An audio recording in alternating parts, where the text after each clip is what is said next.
So I'd like to welcome everybody, and to introduce our guest, I'd like to first introduce Jerry Brodsky, who is the head of FJMC International Region, and he'll explain to us the difference between that and FJMC International, as well as editor of Pride and Prejudice. So he'll introduce our guest, and then we'll go after that. Jerry, it's yours, please. Thank you, thank you. So, about a little over a year ago, FJMC decided that we should have an international region.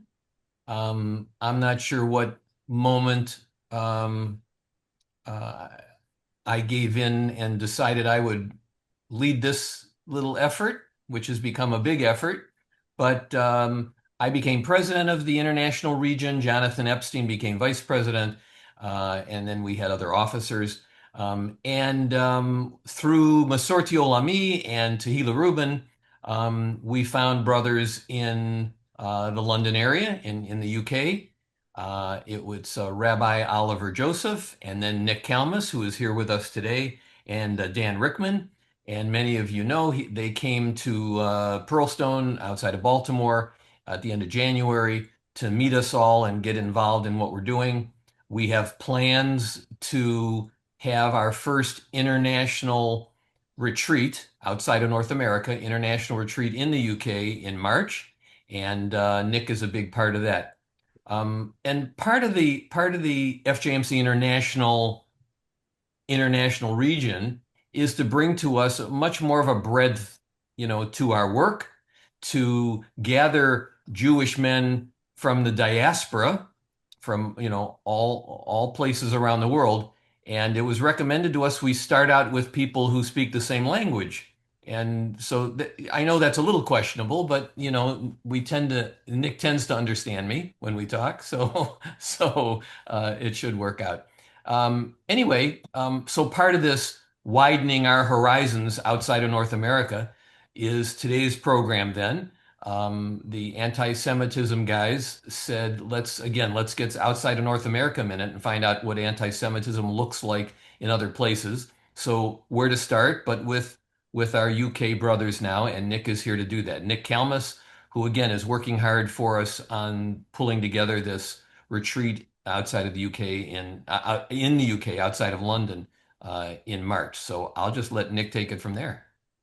Cool. Thank you. Let Thank me you, Jeff. just add one more thing and to start off, um, and asking Nick the question to start.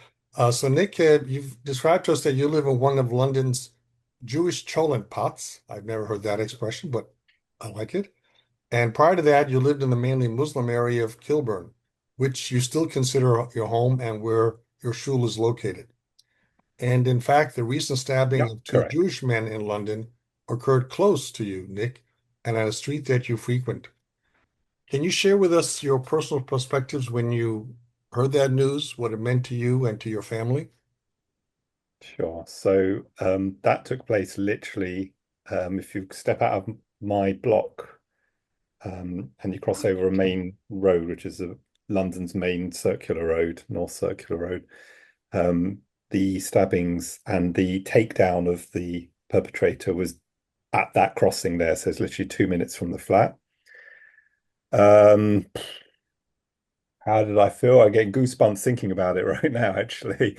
I was in the office. I'd driven past there with my wife. We were on the way to where I work, which is about 10 minutes away. And my colleague suddenly piped up and said, there's stabbing. There's an ongoing situation on Golders Green Road. Um, the sad reality is that the general communal vibe, certainly I felt it was, well, this is inevitable. This has been coming for a long time. Is this just the start? There's a lot of that kind of feeling. If I might, I'm probably going to start from scratch here. So when Irvin, we first floated this idea and I put my hand up, I did feel a bit of an imposter because I'm no anti-Semitism expert. You wouldn't want my brother from that. He's a filmmaker, documentary filmmaker. So he's very in tune and in touch with things that are going on in the world. And I'm your average schmo, shall we say. I'm just your local yid. I was living, as you rightly pointed out, I was living in Kilburn and Willesden area, so I'm a member of Bronsbury Park Shul, which is kind of the synagogue of that area. It's a very historically Jewish area for North London. My father grew up there, went to school there, and subsequently my son actually went to the same primary school there, which was kind of a nice sort of family kind of heritage. And we didn't, the reason we moved there is I got remarried. So I've been living in this flat in Hendon, which is in the Chulham Pot, which is quite a British expression to describe a very Jewish area. And there tends to be, there's approximately, say, 3 or 4 in and around London, could say 5, but this has been the main one. Hendon and Golders Green, the majority, the concentration of kosher Jewish shops are here. There's also Stamford Hill, which is more a Haredi Hasidic community. Obviously, they've also got very well set up there, but they seem to be different from, say, the rest of the crowd, which are like everything from sort of modern Orthodox right away through to most secular Jews, all seem to be in and around this sort of trunk of Northwest London. I've lived here for many, many years. I've never felt unsafe. Never particularly felt threatened. Not in this area. Certainly, if I go to strongly Muslim areas or other parts of outside of London, let's say more rundown areas, I wouldn't openly show that I was Jewish. But here in Golders Green and Hendon, I mean, everyone's a Jew pretty much. It's, we live amongst Jews. I'm in a block where there's a mix of Jews and non-Jews. I think the non-Jews feel quite privileged to be in this area because Jews move in, the price goes up. Everyone knows that. And it's a nice place. It's a friendly place.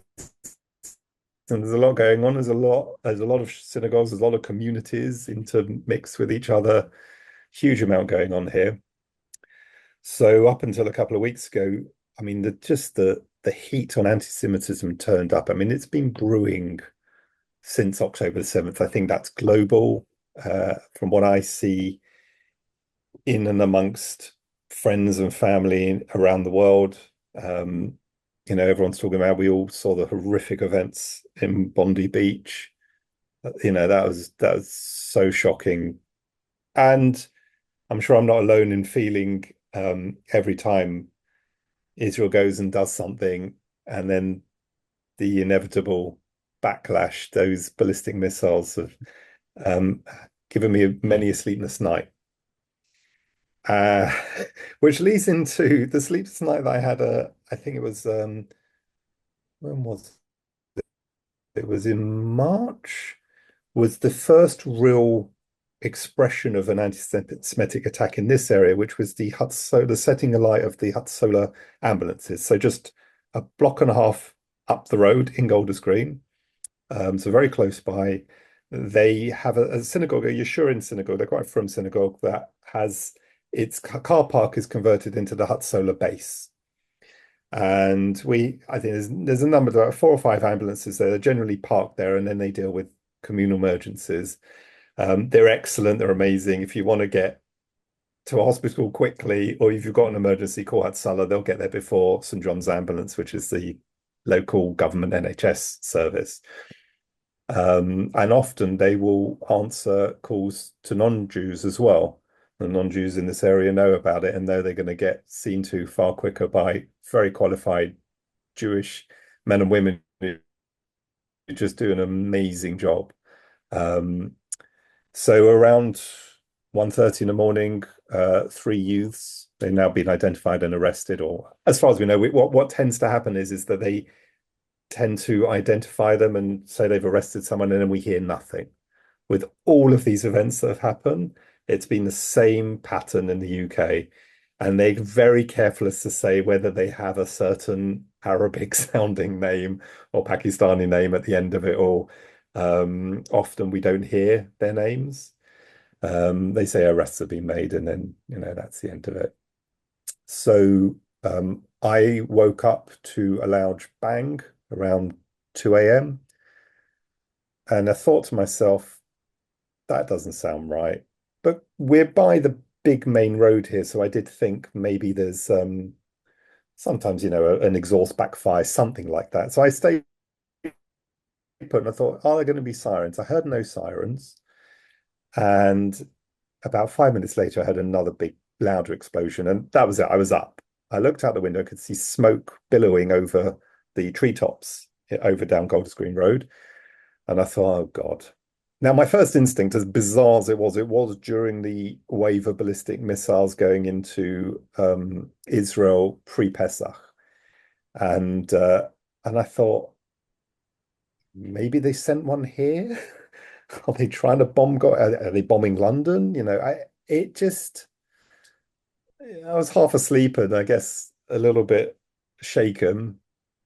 It's not often that you open your window. I've got a terrace out on the other side of this room, and you see smoke billowing over the treetops, and you've heard a bang. So I don't know what's happened at this point. I got my camera. I'm happy to share it with you. I actually managed to get the third bang on film, at which point my wife woke up and she wears military grade earplugs. So for her to wake up with something, and I said to her, what do we do? I think something's going on. Should we go to the stairwell? That's what they do in Israel. Literally, we have no point of reference for this kind of thing. We're checking the news channels. We're not hearing anything, but very quickly we do see on Jewish chat groups, Jewish community groups, there are large fires in the Hatzalah base by the Yeshurun Shul, which again from here would be a 10-minute walk and a 2-minute drive. What transpired was these youths had come specifically from East London to Golders Green in the middle of the night. There is talk or suspicion that these are there's some kind of chain of command from Iran through to localized cells in the UK and may well be in other parts of the world, but been specifically in the UK, and that has been on the news. And they tend to hire petty thieves, youths, criminals. They pay them a bit of money, and people are pretty desperate for money here at the moment. And they take it on board and go and set fire to something. So that started a wave of arson attacks in London on Jewish establishments. The loud bangs were the gas canisters going off in the ambulances. So they decimated 4 ambulances. Each ambulance is worth around £250,000. So call it $350,000. They're fully equipped. Amazing equipment. And yeah, we were all heartbroken to see. I mean, excuse my French, but who the fuck sets light to ambulances? If you're going to go for something, it's pathetic. And that's exactly what it was. It did damage to the synagogue a little bit. It did damage to the flats that were next door. There's an apartment block next door as well.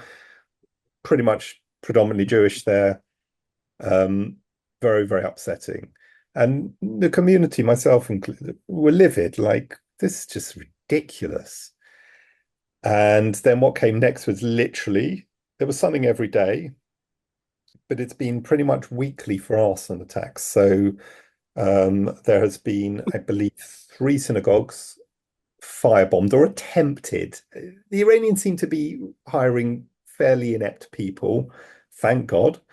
So Kenton Synagogue, which is quite a bit out of this area, it used to be quite a Jewish area. It's more an Indian area now, Hindu area, which is not, Jews and Hindus have gotten along very, very well over the years and I think their feelings are with us. Why they decided to set fire to Kenton Synagogue. It's a very old synagogue, it's been long established there. I used to play for their football team, weirdly enough. And my primary school was in that area. They smashed through they basically could have put the whole place up in flames. Again, miraculously, it didn't seem to, whatever they were doing, they didn't really do a very good job of it. The same for Finchley Reform Synagogue. The same thing happened. And also one of the other buildings close by here is a building that houses many Jewish charities. My brother's charity, the charity my brother works for, included. And Yeah. that was the most pathetic one. They just set fire Nick, to something in the doorway. Yeah. may I ask on that, what security measures is your synagogue and other synagogues taking these days? Are Right. they So effective? there's But how two are you main organized. protecting? Yeah, sure. There's two main organizations. There's a CST, the Community Security Trust, which is pretty much it has direct links to the police, is recognized by the police here, is very, very well funded, over is under the banner of the Board of Deputies, is very closely connected to United Synagogue. So they tend to do it's volunteer based. I myself did the training many years ago. It's a Krav Maga training. And basically people just look people within each community will rotate security as well as we will have people on the street. And when it's high holidays, not usually Shabbat, but now they're everywhere since October 7th. The sad part of it is like we don't have a gun culture here in the UK. So there's a big knife culture, but we're sitting ducks if anyone gets hold of arms. But it's been rare. It's not like because there's so, guns are so infrequently available in the UK, let's say. I mean, I'm sure hardened criminals do have them, but there's only a very specific unit of the police that are armed, and the border control are armed as well. So we don't see much of that going on. So our own security services are, the best they have is an earpiece and a high vis and some training. When I came, I was in Florida a couple of years ago, and it was last year actually. I was shocked to see the kind of armed to the teeth guys you had on the front of synagogues. But then it was explained to me, but this is a concealed weapon. You're allowed to carry concealed weapons. So they literally have to be prepared for everything. We don't have that here. I'd say not yet. I don't wish it, but I kind of saw those guys and thought if we had that outside the synagogue, they might think twice about the kind of stuff that's been going on. Yeah, we can certainly relate to that as our synagogues and other houses of worship are moving as rapidly as possible in that area. But let me ask a other question about the stabbing incident you mentioned. Shortly after that, your prime minister did call the attack deeply concerning, and he said that we must absolutely be clear in our determination to deal with any of these offenses. We had an article by a former member of the Labour Party, the Prime Minister's party, who said, "A man is judged by his deeds, and unfortunately, the Prime Minister is failing British Jews. Jews are struggling to recognize the tolerant country that we once knew." Why do you think that's happening? Is that happening with yourself? Yeah, so he's a left-leaning prime minister. He's been disastrous. His party's been disastrous for this country. I mean, the previous party, who were the Conservatives and more right-leaning, were disastrous. The last government were disastrous and allowed and created the environment for people to vote in a change. And the UK is regretting it and regretting it every day, and they just want them out. That's being shown in the switch to a more far right. So there's more of a split in UK politics between far left and the far right. The way that Keir Starmer and friends have failed British Jewry is simply that while they will, say all the right things and feel very bad about things when they do transpire, they haven't prescribed the IRGC. They took a long time to do anything about the kind of marches and the kind of flags and chants that were going on in central London every week since October the 7th, have recognized the Palestinian state, and have only just started to prescribe people like the Action for Palestine or Campaign for Palestine, who, after they did millions of pounds worth of damage to a UK RAF base, So they basically broke into an RAF base and spray canned an aeroplane. I mean, it's phenomenal that they've even it should be even a debate. That's UK military, and these people have got the audacity to go in there. And we're not talking, these are not predominantly Muslim people. These are rather extreme left freedom fighters. I don't know what you want to call them. We've got other names for them. So yeah, it's just it's letdown after letdown. When he did come, he didn't initially visit. I think he knew he had to, but after the stabbings, he didn't come. Then he came, got booed, and just name called by the community, people that were interviewed on the street. I think he's an utter failure. More recently, I think it was last week or a week and a half ago, the king actually came to Golders Green. The king is a big friend of the Jews. Um, Him and himself is an excellent and accomplished person and a decent fellow. He doesn't have much say in terms of politics here, or really much sway in terms of how the powers that be preside over the country. But just him showing up, and a good friend of mine actually met him. Um, he's a pretty senior member of Shomrim, which is the other security organization, and Shomrim tend to be the more from. So the CST is kind of like everyone, and Shomrim have been very specific to very from Jewish areas, so Hendon Golders Green and Stamford Hill, and they were the ones that took down the stabber before the police got there, of course. I mean, the police were pretty quick on this one, but if you've seen any of the footage, I don't know if anyone's seen any of the footage. I mean, it was filmed from all angles. The um, the police were scared of him and were running away and screaming at him, taser. I think they were suspicious he might have a bomb in his bag or some kind of belt on. That's certainly what happened in Manchester with the Manchester attacks last Yom Kippur. Also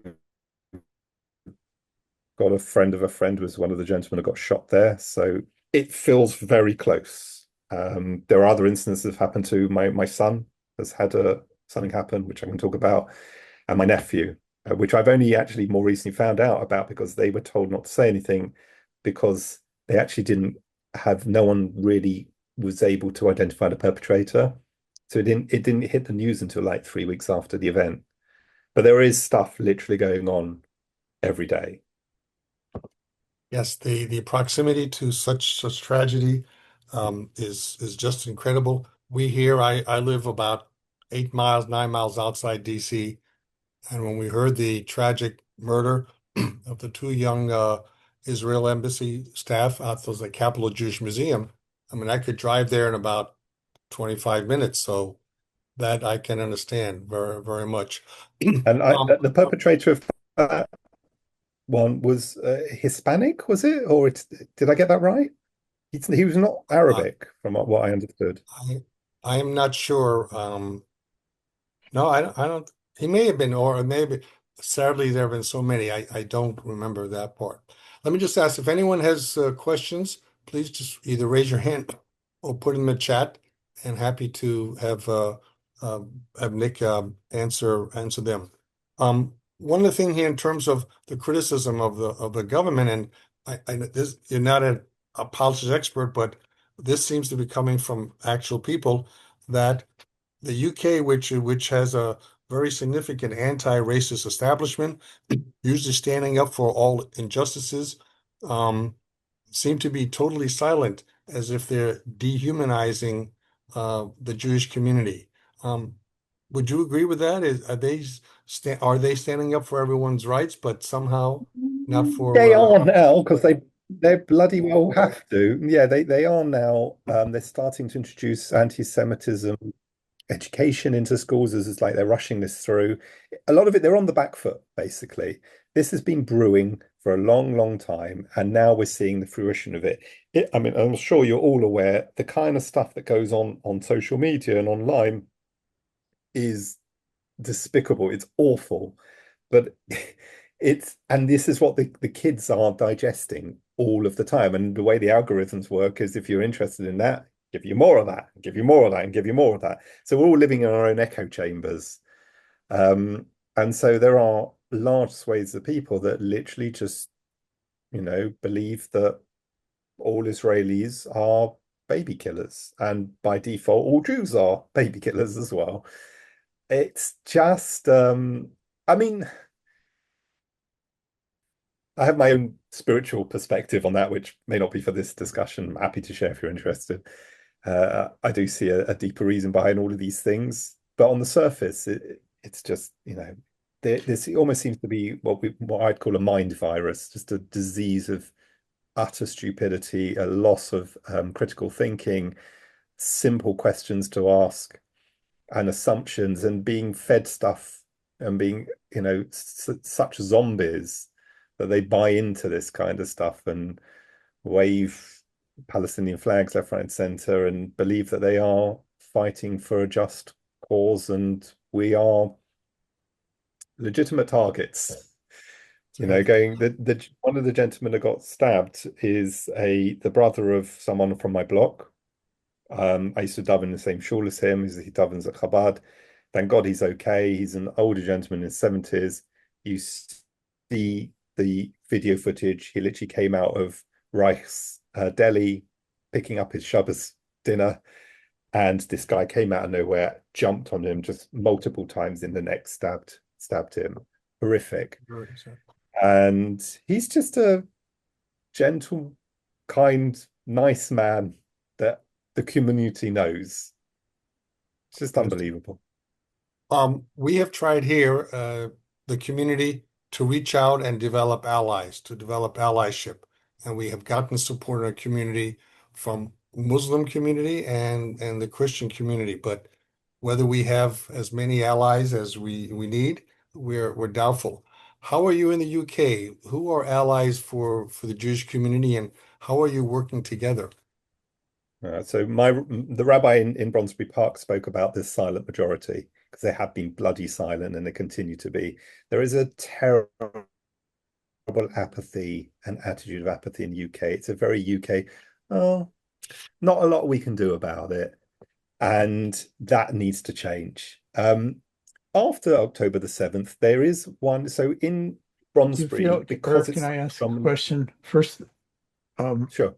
First of all, the Capitol Jewish Museum shootings, it was a guy named Elias Rodriguez, who seemed from Chicago, who seemed to have been infected by the Gaza apartheid rhetoric and issued a manifesto to that. So he didn't seem to have Muslim connections. But I was going to ask, since I follow politics a lot, I get The Economist. The situation politically there. I mean, Starmer has made some statements, but do you feel that labor in general is really, really not interested in combating anti-Semitism? I mean, you had Corbyn and But right, but the thing is, so do you find allies, Nick? Are others within the UK? Yeah, so few and far between, but they're starting to wake up.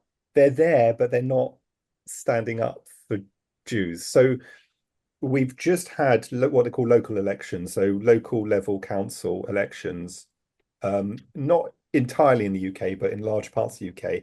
And there's been a massive swing from basically Labour and Conservatives, all the centre, left and centre right parties have lost out to Reform, which is considered more far right, and the Green Party far left, who are complete bizarre hypocrisy, run by a Jew who doesn't seem to consider himself a Jew, who is in bed with a load of Muslim.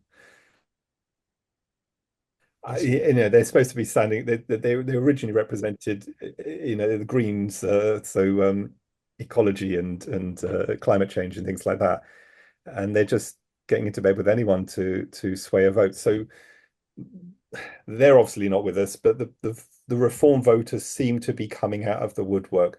But if you listen to something like LBC, which is a talk radio station that has a lot of this discussed all the time, it's one caller will ring up and say this is despicable, and another caller will ring up and say, free Palestine. And I wouldn't say it's 50-50. I don't think I don't think we got that many friends, to be honest, in the UK. I don't think there's enough of us. I think we're probably a drain. I think people have had enough of hearing about attacks on Jews. I don't think they give much of a monkey's. I'm now purchased a place quite far out of London. Most people don't even know there's a shul there, and I'm part of it. I don't think most people know much about what Jews are. And the Jews in those more rural areas and smaller communities work quite hard to try and educate people. But the predominant message is Israel's bad, Jews Yeah. aren't great, So and then all of this, yeah. let me take on that because we have a question in the chat about campus anti-Semitism, but I have some statistics from the community trust organization mentioned, stating in the year 24-25 that campus anti-Semitism has been quintupling year after year, often using Israel-related discourse to target Jewish students, and that British Jews are reported the highest on that. So is the campus anti-Semitism that you're experiencing in the UK, based on your knowledge, is it similar to what you So may have heard about ours? uh, yes, it's bad, and I mean I'm not a student, and I'm a bit past it. Literally just connected with students. So Norwich, where I've moved to, the synagogue there it's a really interesting eclectic bunch. So it's pretty small, and so there's a few diehard older members, and then there is the student body that then comes and joins the Masorti rabbi takes over once a month, and I got to meet him. And I haven't really been in touch with him since, because I've always missed his Shabbos. So he did Shavuot last weekend, which was lovely. And so I got to actually speak to some of the students and started to hear what they're up against. There is, the standard issue is there's a Palestinian flag in the student common room. I don't know what, hub. They have their sort of student social space. Yeah, And it's very on trend to be Palestinian. I walked a couple of Shabbos ago. I walked for a nice walk with my wife and friend into central Norwich after shul, and there was, outside in the main market area, a flag waving, "Save the trees, save the dolphins, free Palestine." But they're waving the Palestinian flag, and it almost seems to be a banner for every problem, and everything unsolved under the sea can be solved if we just free Palestine and get rid of Israel. So yeah, that's why I call it a mind virus. There's no critical thinking. Most people don't even know. Weirdly enough, I can probably go up to these people and say I'm probably one of the only people that anyone knows has actually been to Gaza. I went there as a kid under heavy guard when I was living in Israel. Went to boarding school in Israel for 5 months as a for program I sure. did We when have I was a we have 14. a And they we have a made question sure they, from yeah. yeah, we have a question from David. Go ahead, David. Yeah, I've heard earlier that there were a lot of Shabbos discussions about leaving Israel. This was about, I'm going to say 9 months ago. Do you know people that have left, and if so, where have they gone to? Left for Israel to make Aliyah. Sorry, You're on mute, David. left from the UK. Yes, yes, yes. Yeah, massive. So Manchester is where that's really kicking off. So my best friend is in Manchester. He is going on a fact-finding summer break with a group this summer in a couple of weeks. Um, After the Yom Kippur shooting, that really shook that community. It's smaller than London, but it's very established, and it's, I would say, more Hamish from a place than in London. And the way my friend Peretz described it was everyone that was talking about going to Israel is now going. That's it. We're done. Everyone that was thinking about it is now really looking into it, and that's where he falls in that category. And he said to me, I'm doing it. He says, I don't really want to go. He's a teacher in a Jewish school there. He doesn't feel that he's very nervous about moving to Israel and having a job there and being able to afford to live there. His wife is a therapist in the NHS. So they have a good life, let's say, in Manchester, and they've got four lovely children, and they're not Hebrew speakers. He has a lot of, and he's leaving behind an elderly mother. His father passed away recently, so he's really not eager about it. But he said to me, "My shul's everyone's going, and my friends are going there, so I'm going to stay here on my own." So now he's seriously thinking about it, and it seems to be schlepping up the people in London, sadly, and I do worry for this. If the intention, if the overall God plan, shall we say, is that we all end up in Israel in some way or form, this is probably the way to go about it. But to unhinge the London community, I dread to think what that might take, because it is very established. There are some very beautiful houses here. People have businesses here. They are very well established. They have good lives. I'm sure that's the same for American Jewry on the whole.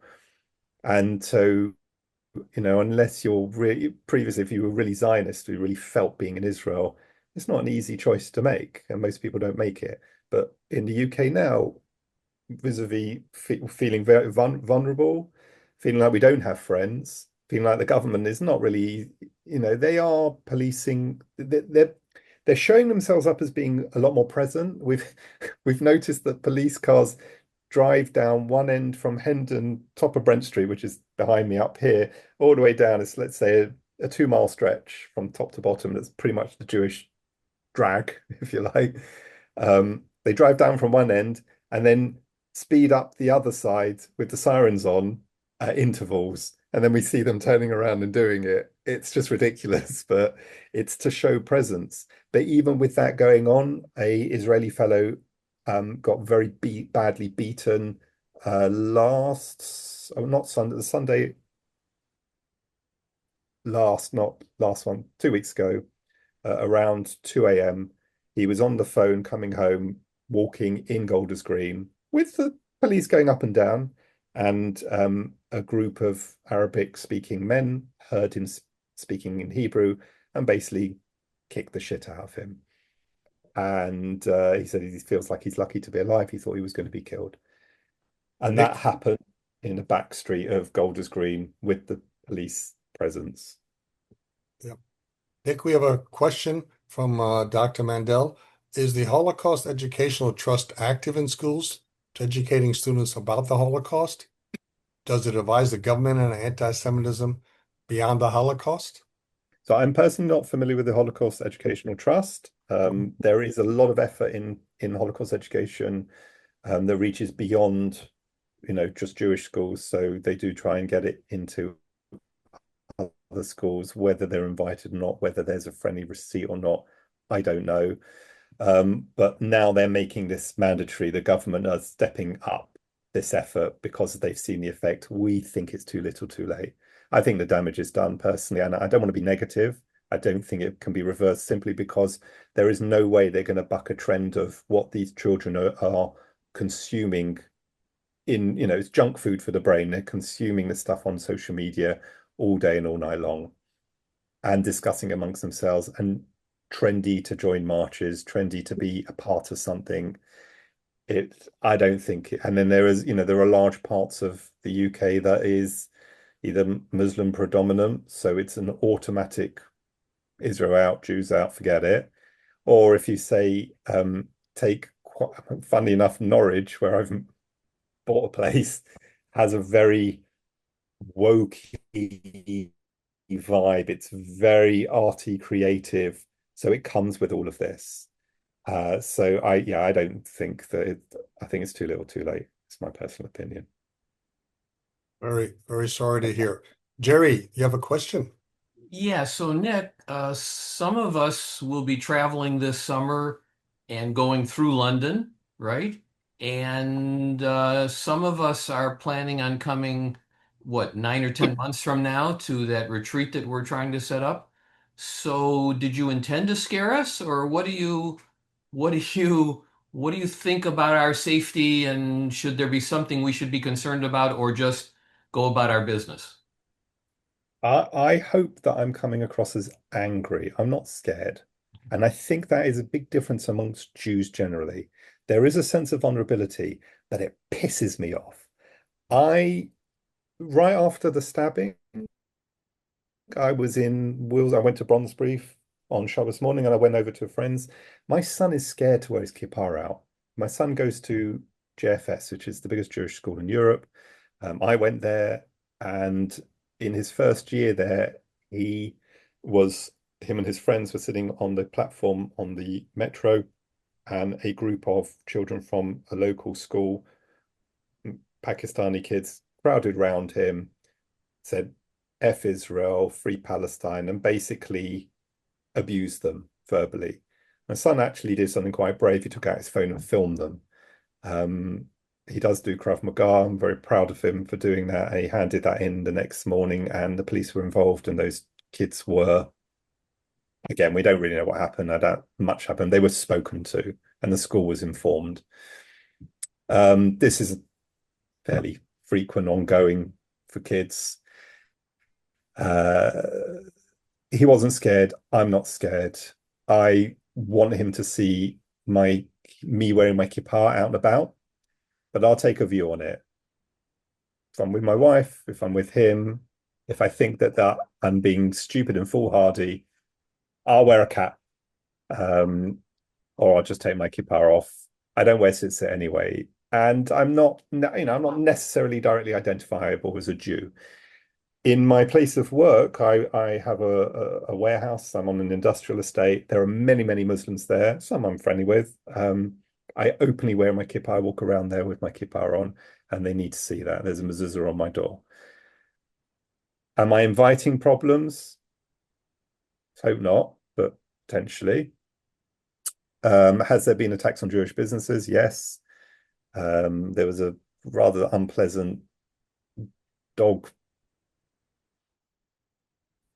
shit smearing going on about a year ago. That was an Eastern European chap that they caught. There is stuff going on there. Do I feel personally unsafe as a man? No. Do I feel angry? Yes.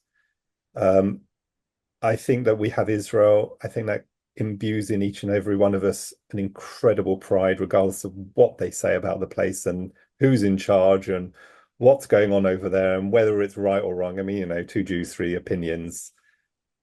Yeah, we can go into that and we'll be here all day and no one will come to any conclusion, and it won't change anything either.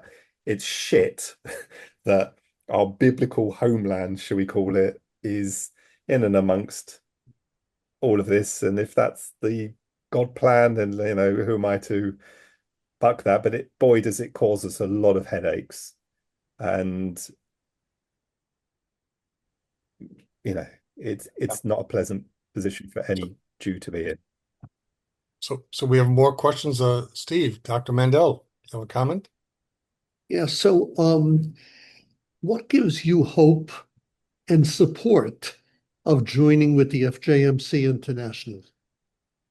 So I'm really for men's groups generally, and that's my background. And I'm really for retreating and getting into the emotions and the feelings and the brotherhood of men generally as a starting point. And I actually think that if you look at where's the source of the violence coming from, where's the hatred coming from, it's not really naturally a woman's domain. They might go along with it, and there's plenty of women that go waving Palestinian flags and whatever.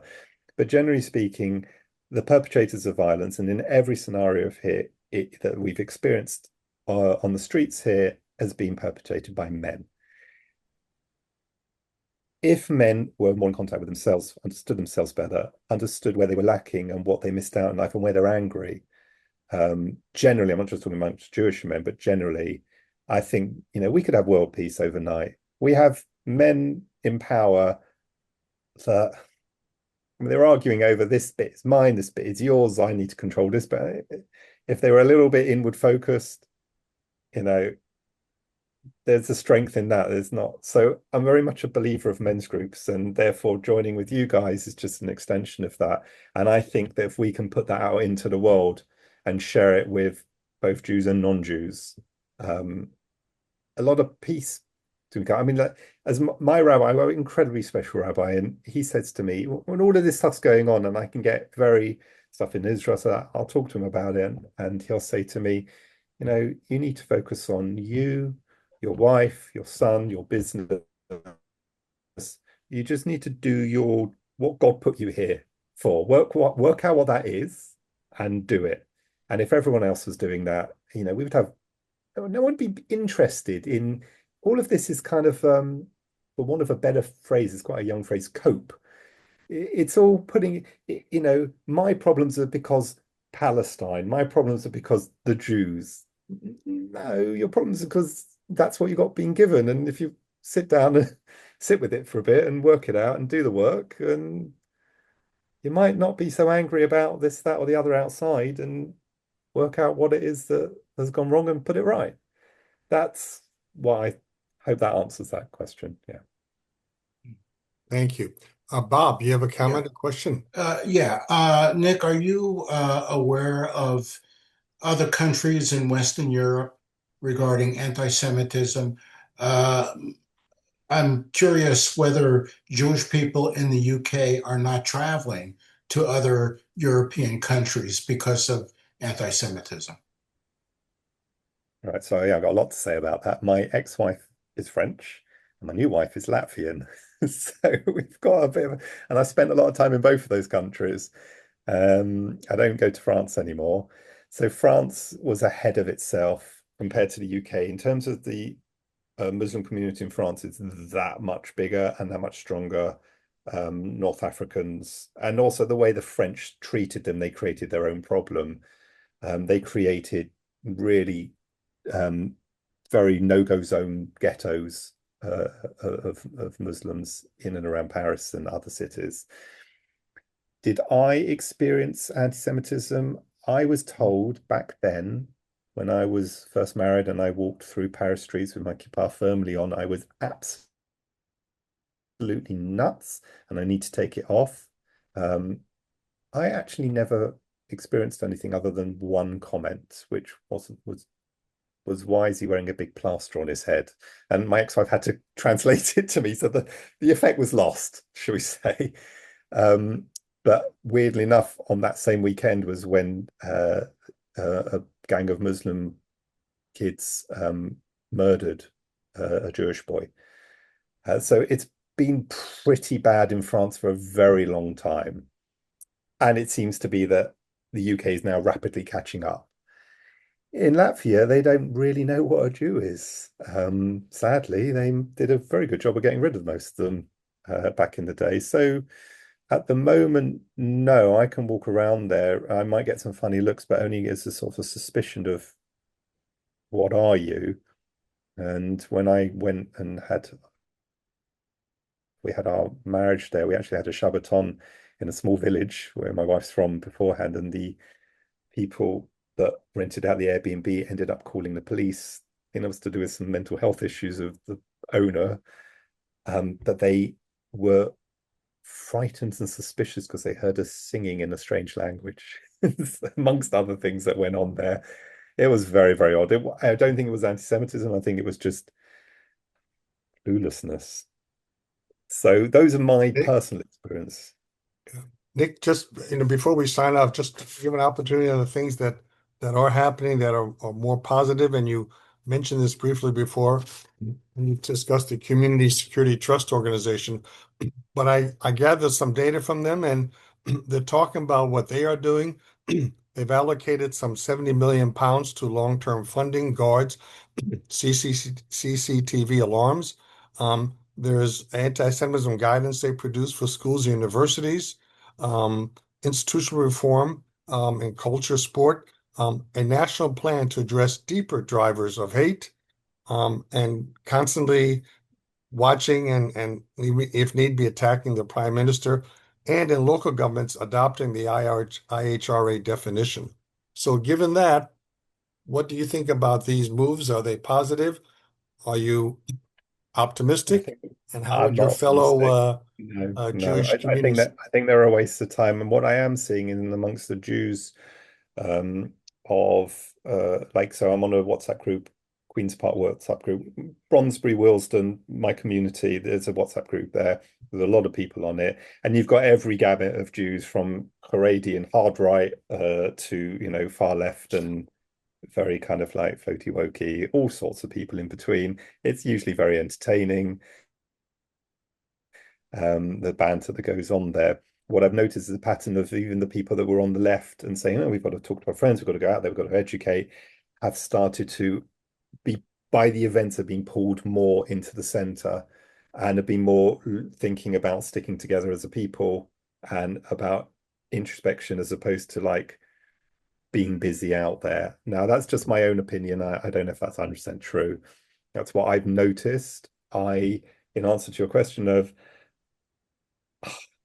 I think they've got to do that, and they've been given quite a lot of money from the government recently as a result of the attacks, and they're going to use it in a way that is probably the government would be comfortable with. Do I think it's going to help? No, I don't think it's going to help at all. I think that the Jewish community, we're around, I think, 200,000 in the UK, maybe a little bit more.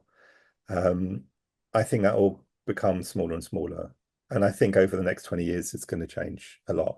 And by contrast, in the Muslim community, which is, I mean, there are some numbers that say 4 million here, there's some numbers that say 6 million, but there are entire towns and cities, which is where reform is being brought out. So Luton is the reform hotspot where they've had the rape gangs and this kind of what they call two-tier policing, where the police turn a blind eye to their crimes, but everyone else gets chased and whatever.